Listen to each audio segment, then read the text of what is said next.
Hello, and welcome to the Well's 90-day planning process. This is a process that we implement inside of the Well every quarter and support one another through for an entire 90-day period. I want to start with you why I really believe in, love 90-day planning and created a method of 90-day planning for the ladies of the Well. 90-day plans are long enough to make an impact on your short-term or your long-term goals, and short enough to keep you motivated and focused to complete it. So while we may be adults and have longer attention spans than children, some of us, we really cannot delay gratification for a whole year and maintain momentum and energy. We need to have those short burst wins, those opportunities to pause and see that what we're doing is having an impact and that it is headed in the direction that we hope for. And that's what 90-day planning allows for. It allows for us to really have a period that's long enough to make an impact, make adjustments along the way, but short enough to celebrate some wins and feel the improvement and achievement that we're making throughout the process. And, it really allows us to be agile or flexible as things in life change, as circumstances come up that are beyond our control. So when I set out to create this method that will work well for the ladies of the Well and allow for us to plan for our business success, I really studied a few models, and these are the ones that stuck out most to me, that I was able to glean things from, that allow me to create a planning approach that works really well for us and that allows us to support one another. So I read a book called The 12-Week Year, which is really about seeing every quarter as a year. So in 1 year's time, you experience 4 years by just really retraining your mind to see that 90-day period as all you have for the year. And so instead of planning for a 365-day period, you're planning in these 90-day increments, and really treating each 90 days as its own year versus having one bigger plan that you then break down into quarterly chunks.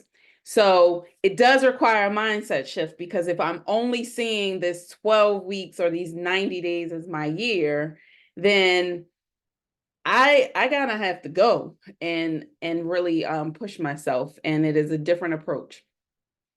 Traction, which is a part of the EOS model, really is more of a traditional 90-day planning approach, where you are planning for the year with a longer term goal and then breaking it down into these quarterly incremental bites that allow you to get to that big goal at the end of the day. The method of planning that I came up with is a happy medium between what I loved in both of these approaches, and allows me to see my plans through and to support others in doing theirs. So I'm going to share our approach to planning with you today. We're in the room together when we're planning. We are online together, and we have some checkpoints in between that 90-day period that helps us to stay on track and support one another. And I'll share what those look like, but and I hope you'll want to access them. So our 90-day planning process is a 5-step process. 4 of those steps we complete together in a half a day, which is during our top of the quarter member meetup. And so we work together for half a day, or a little less than half a day, on the first 4 steps. And the 5th step is completed independently with checkpoints. And so I'm going to go through each one of those steps and tell you how you can get it done. And also you have access to our template so that you can plan or use it to guide you in whatever template or format works best for you.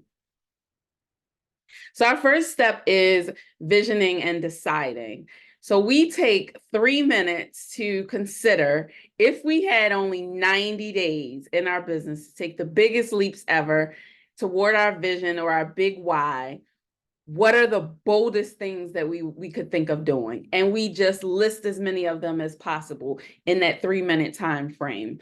So I challenge you to go ahead and do that. List as many things as possible. If you could take the biggest leap forward and you only had 90 days. So this is, if you think about that 12-week year approach, they see each quarter as a year and say, go for as much as you can in that 90-day block. What I'm saying here is, yeah, consider you have 90 days, but what's the biggest thing you can possibly do in that time frame? And before doing that, though, we reflect on our big why, our goals. So this board here is a board that we share, we come back to each and every quarter, where we have jotted down what our big why is, our vision, our big vision for why we do what we do, why it is that we are living this crazy entrepreneurial life. We post this for the first time when you haven't done it, and then we come back and reflect on our own and others each quarter as we begin the planning process. And so then we're in that vision. And in that vision, focused on that vision, we're thinking about what's the biggest thing that I could do, biggest, badassiest thing I could do to lead me closer to my big vision, my big goal, my big why in the next 90 days. And we take 3 minutes and we jot all of those things down. After we do that, we move on to setting a goal. But before we can set a goal, we consider and we highlight one of those things from that brainstorm list where we feel like we have the most energy, desire, interest, capacity, and potential for impact. So sometimes some quarters are not the time when your energy is at its highest. I know for me, that's during the winter. I don't have the best energy in the months January through March. So while I may have jotted down all the things, and I may see a really, really major one on that list, I also have to consider my energy, because I recognize that I am human and I need to honor myself as well in this process. So we try to be really holistic in the way we go about planning. So while I may have listed something that, yes, that's the biggest thing, I may know that I will do better implementing that in the spring or in the summer when my energy is highest.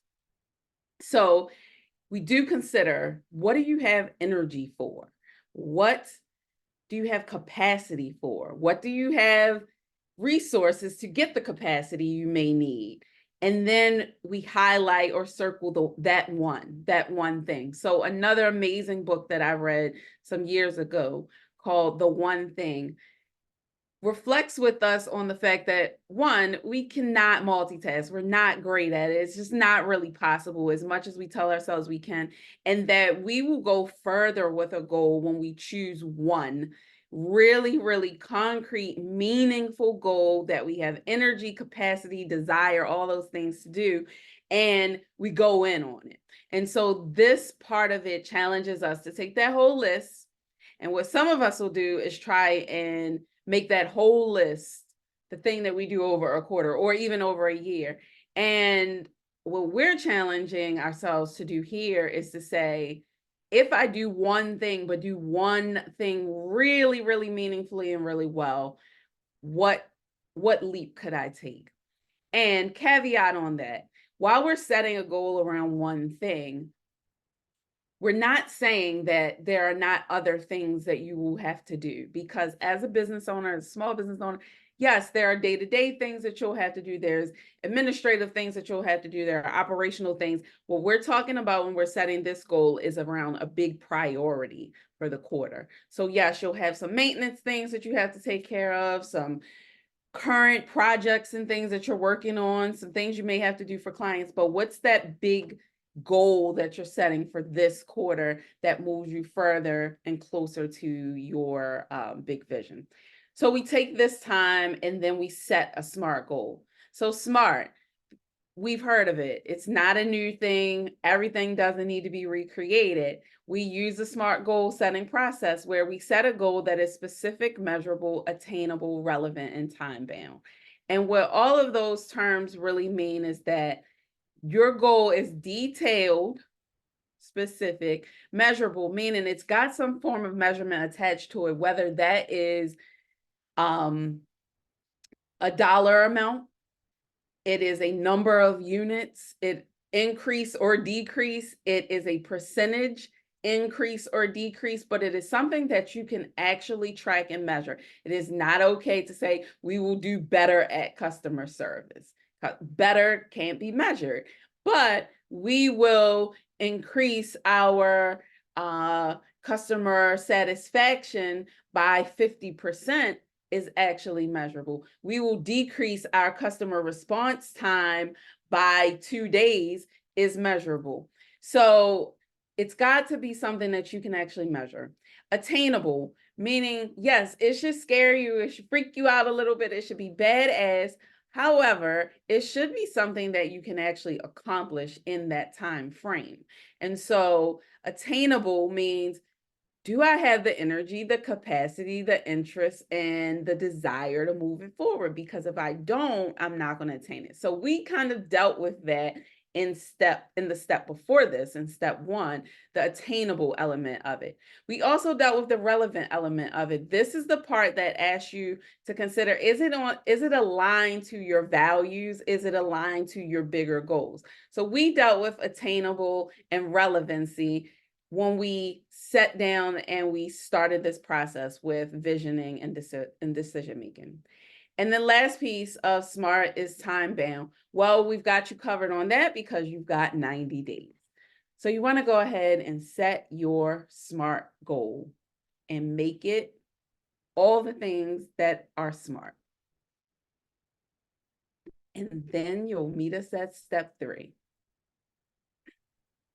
Step 3 is determining key performance indicators, or KPIs. Your KPIs are really measurable targets that are incremental on the way to your big goal. So there are targets that you could set or measurements that you could set at the end, which is your big goal itself. That's your lagging. Those are your lagging indicators, meaning it's going to come after the fact. So whatever your goal is and you made it measurable, that's your lagging indicator, your lagging KPI. It's nothing you can do about it at the end of the day, except keep going for the next quarter on that one. But it doesn't allow you to make mid-course adjustments that mean that you can achieve the goal if you veer off track a bit. That's why you want to have some key performance indicators that are leading, some that allow you to measure along the way incrementally while you are making moves towards that big goal over the 90 days. And you want to have timeframes in which you're going to measure those incremental milestones or those key performance indicators. So some key performance indicators, again, they are measurements, they are metrics, they are things like revenue, increasing your revenue, decreasing your revenue. I don't know anybody who's got to go to decrease their revenue, but that can be measured. Customer satisfaction, employee engagement, attendance, employee attendance, time to respond to client inquiries or customer inquiries. Those are all things that can be measured and can be attached to a bigger goal. What your KPIs should tell you are that if we achieve X or reach X, then we are pretty much guaranteed to achieve our overall goal. So if I had a revenue-based goal and my revenue was, and I intended to generate additional revenue, then my KPI may be that I get is the number of projects that I get. And then I would set a number around that, a measure around that, or a metric. I would say I need 3 new projects this quarter to get that particular revenue goal. So my metric or my KPI is the number of projects awarded. So you want to set a few KPIs. I say 2 to 3 measurable milestones. These are things that you're tracking along the way. So along the way, I can track, okay, if I've got 3 months in a quarter, then if I want to break it down and I need to get 3 projects for the quarter, then my KPI is 1 project a month I need to be getting so that I can hit that milestone.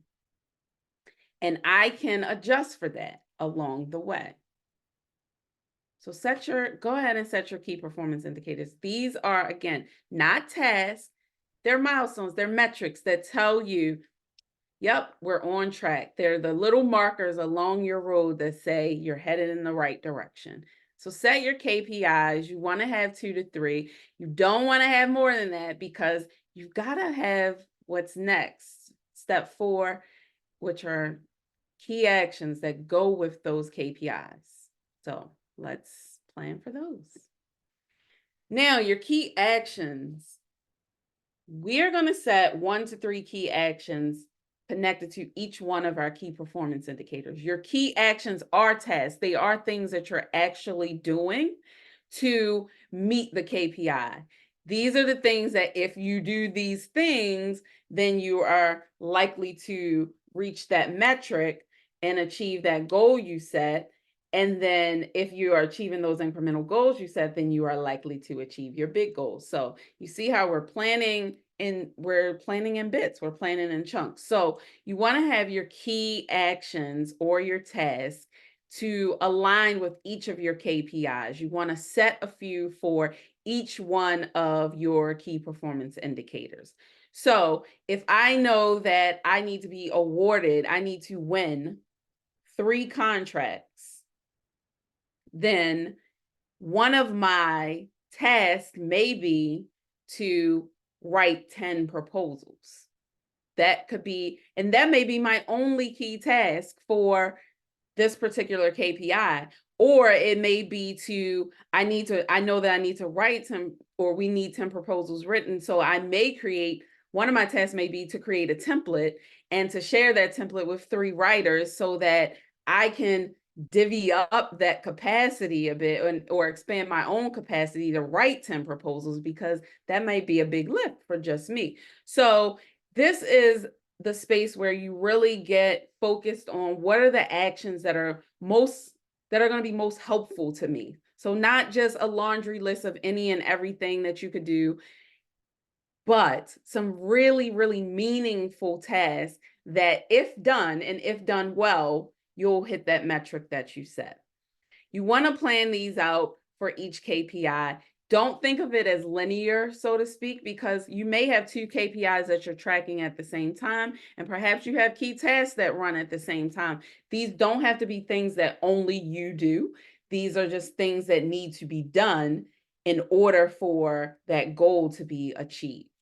So go ahead and set those KPIs and those key actions that align with your KPIs.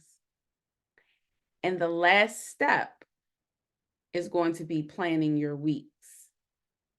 This is the step that we do not do together, but the step that we do individually week by week throughout that 90-day period. Because again, a 90-day plan, one of the reasons it's great is because you have some flexibility, you have some time to flex. It allows you to be a bit agile, to not be so beholden and married to every step of the way that you're not willing to be flexible at all. So life will happen. You may get sick. You may have a great opportunity that means you need to put something on pause for a moment. This is how you can be flexible in that plan by not just trying to plan all 12 weeks or all 90 days at one time, but to plan week to week. So you'll already have your actions identified, the things that you need to do, but you won't have set every week. You'll do that week to week. So over this period, you are going to take those key actions and you're going to lay them out in the weeks where they make sense. Now, this is the template that we use, but you may decide, I want to do my key actions. I want to put them on Post-it notes and put them on a big calendar so that I can move them around and be flexible. Or I usually like to write things down, but maybe I want to type it. so that I can move what I type to the weeks that it makes sense in when I'm planning my weeks. So one of the things that the book The 12-Week Year mentions that we also really love is the strategic block. The strategic block in the 12-week year is a 3-hour period where you work on your business, only work on those goals that are connected or those tasks that are connected to your goal. I really like a 4-hour block, and here's why. One, it's half a day, like half a good solid half a work day. It gives me some space to, realize I can like go to the bathroom, or if I just need to get up and breathe for a bit, it doesn't feel as tight and crammed. So I personally enjoy or prefer a half day block, but it is a dedicated period of time every week, uninterrupted, where you are only working on these key actions. It is nothing else can go there. No meetings, no email, nothing else, no catching up. It is your dedicated time to work on the actions that are connected to your 90-day plan. And it is game changing. So highly recommend that you set aside that block of time. In addition to planning your weeks, I highly recommend you have an accountability check-in. So as I mentioned, every quarter we complete steps 1 through 4 together. We do our vision and deciding, we set our goal, we determine our KPIs, and we plan our key actions on the first month of every quarter. We do that in a half-day session. What we don't do is step 5, which is planning our weeks. We do those week to week. What we do, though, is come back to each other on a week-to-week basis to have an accountability check-in and highlight our successes from the week, set intentions and schedule deliverables and tasks for the upcoming week, and share what we've planned. Why do we do this? Accountability is huge. So if you just say you have a goal and just make a decision about a goal, you likely have a 25% chance of success. If you write that goal down and attach a timeline to it, which we've done through this process, that 25% goes to 40%. Now, if you add weekly check-ins with someone else, that takes your likelihood of achieving that goal up to 95%. You are almost guaranteed to achieve the goal that you've set by setting it, writing it down, and then having accountability. That accountability, taking your goal up to 95% likelihood of success is a no-brainer to us. So yes, we come together weekly. We encourage you to have somebody that you're meeting with weekly to review your goals, review your intentions, review the successes and celebrate them, and to share what you have planned for the upcoming week, because you are saying and sharing that here is what I intend to do, and they are saying, I got it, I'm in agreement with you, and I'm holding you to it. And so that is what the 5-step process looks like in the well. I hope you will try it out. I encourage you to let us know how it goes for you and to let us know where you might need some support. We are here. We'll have opportunities where those who have not joined us officially can join our 90-day planning process. So look out for those opportunities at different points this year and stay in touch with us. Let us know how it goes.